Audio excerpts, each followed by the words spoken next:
আয়াতে কারিমা তেলাওয়াত করেছি। আল্লাহ পাক রব্বুল আলামিন বলেন ওকুন মা আস-সাদিকিন, सच्चे के साथ हो जाओ, সত্যবাদীর সঙ্গ লাভ করো। কোরআন বলছে সচ্চে কে সাথ হয়ে যাও, সত্যবাদীর সঙ্গ লাভ করো। জোরে বলো সুবহানাল্লাহ।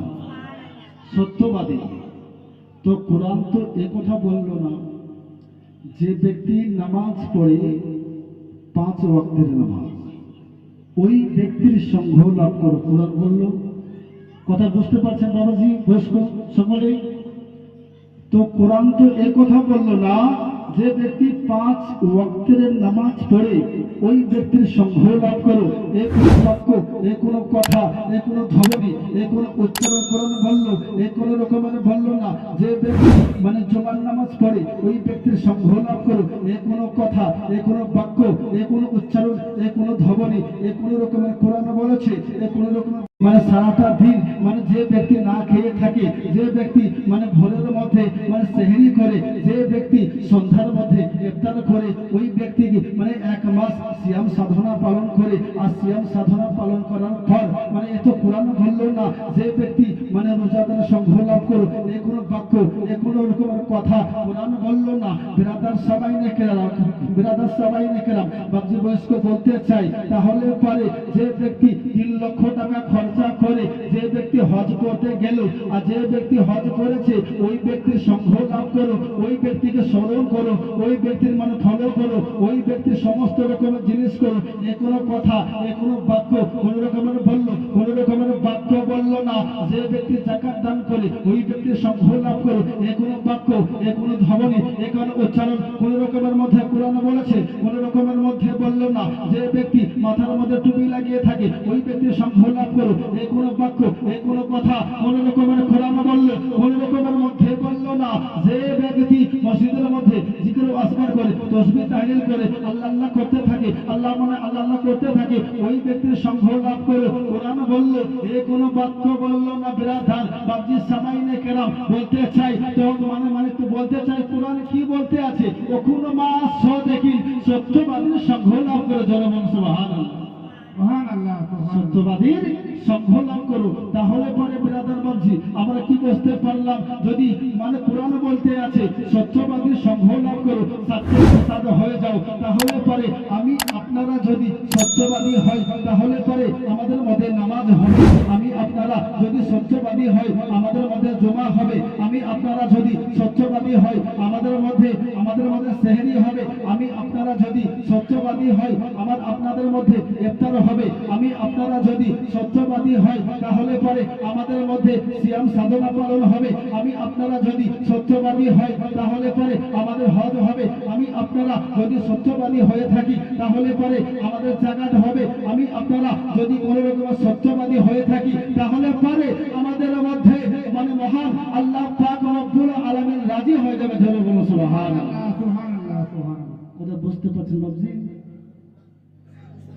কথা বুঝতে পারছেন?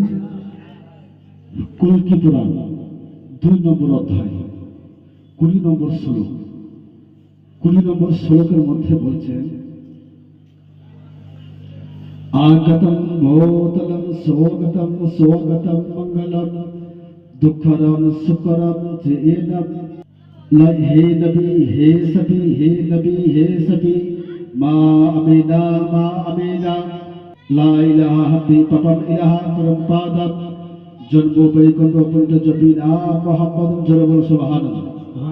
কল্কি পুরাণের মধ্যে বলা হয়েছে যে মুহাম্মদ নবী মুস্তাফা হবেন, তা অবতারের নাম বলা হয়েছে।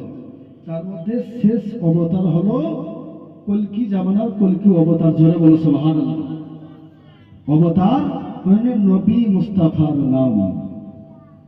আরো বেদের মধ্যে বলেছে ওই ব্যক্তি অবতার হবে যে ব্যক্তির মানে নামের অক্ষর প্রথম অক্ষর ম আর শেষের অক্ষর দ।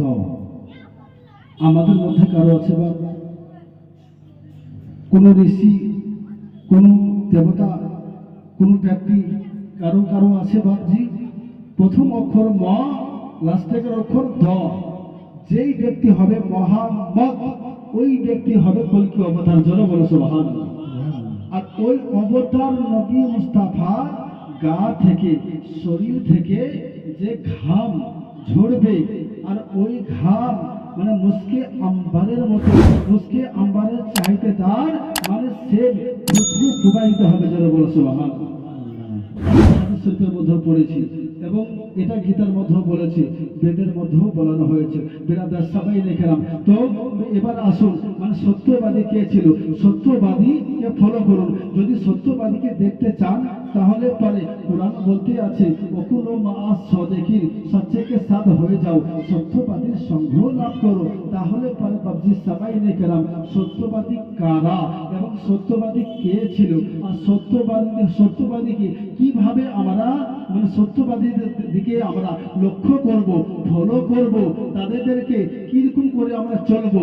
এবার আসুন বিরাদার বাবজি সামাইনে কেরাম, যদি সত্যবাদী হতে চান তাহলে পরে সাইয়্যিদনা হযরতে আবু বকর সিদ্দিক রাদিয়াল্লাহু তাআলা আনহু উনি ছিলেন সত্যবাদী। আর যদি মানুষ সত্যবাদী যদি খুঁজতে চান বুঝতে চান, হযরত ওমর কিতাবের মধ্যে বলেছেন যদি হযরত ওমর রাদিয়াল্লাহু তাআলা আনহু রাস্তার মধ্যে মক্কার মধ্যে যদি একদিন চলতেন, ওই রাস্তার মধ্যে মানে শয়তান ওই রাস্তার মধ্যে 40 দিন পর্যন্ত যেত না। যেন বলো সুবহানাল্লাহ, কতদিন?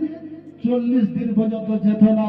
আর আরো কিতাবের মধ্যে বলেছে হযরত ওমর রাদিয়াল্লাহু তাআলা আনহু রাস্তার মধ্যে যদি একটা দিন মানে তিনি চলতেন আর ওই রাস্তার মধ্যে 40 দিন পর্যন্ত মুস্কে আম্বারের মতো সেন প্রবাহিত হতে। যেন বলো সুবহানাল্লাহ।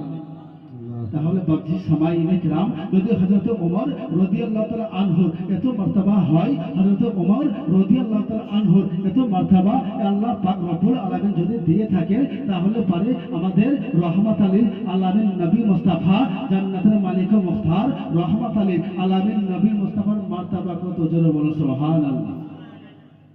হযরত ওমর রাদিয়াল্লাহু তাআলা আনহু তিনি ছিলেন সত্যবাদী। হযরত ওসমান গনি রাদিয়াল্লাহু তাআলা আনহু তিনি ছিলেন সত্যবাদী। ইসলামের শের কে বাবজি? ইসলামের শের কাকে বলা হয়? হযরত আলী। হযরত আলী রাদিয়াল্লাহু তাআলা আনহু মুশকিল কুশা, হায়দার কাররার, ফাতেহ খৈবার, হযরত আলী রাদিয়াল্লাহু তাআলা আনহু তিনি ছিলেন সত্যবাদী। ইমামে হাসান রাদিয়াল্লাহু তাআলা আনহু তিনি ছিলেন সত্যবাদী। ইমামে হোসেন মানে রাদিয়াল্লাহু তাআলা আনহু তিনি ছিলেন সত্যবাদী। মানে পুরানে পীর রওশন জাবির হযরত আব্দুল কাদের জিলানী গিলানী আলাইহি রাহমাতুল্লাহ তাআলা আলাই তিনি ছিলেন সত্যবাদী।